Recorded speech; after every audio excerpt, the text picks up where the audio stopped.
কিরে তোর না ঈদের পর এসএসসি পরীক্ষা, তুই সাত দয় নাকি আরস? আরে এখন তো রমজান মাস, সামনে ঈদ, এখন ব্যবসা করবো না?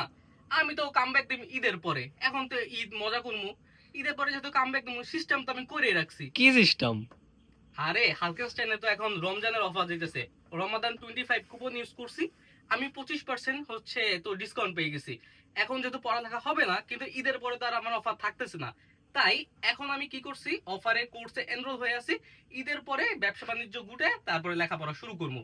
যেহেতু সামনে এইচএসসি পরীক্ষা, মানবিকের স্টুডেন্ট তোমরা যারা আছো, এখন তো লেখাপড়া হবে না, কিন্তু ঈদের পরে কিন্তু আমাদের অফারটা থাকবে না। সুতরাং এখন তোমরা রমাদান 25 এই কুপনটা ইউজ করে আমাদের কোর্সে এনরোল হয়ে থাকো। সকল কোর্সে কিন্তু অফার চলছে। ঈদের পরে ঈদের আমেজটা গেলে তোমরা একদম একটা কামব্যাক দাও, কারণ এইচএসসি পরীক্ষার আর বেশি সময় নেই। আর ফার্স্ট ইয়ার তো তোমাদের যারা এইচএসসি 26 আসো, তোমাদের তো আর সময় নেই। আর 27-এর যারা আসো, তোমাদের তো ফার্স্ট ইয়ার শেষ, এখন একটা ফাইনাল কামব্যাক দেওয়া লাগবে। সুতরাং এখন কোর্সে এনরোল হয়ে থাকো, ঈদের পরে কামব্যাকটা দাও। দেখা হবে ক্লাসে। আসসালামু আলাইকুম।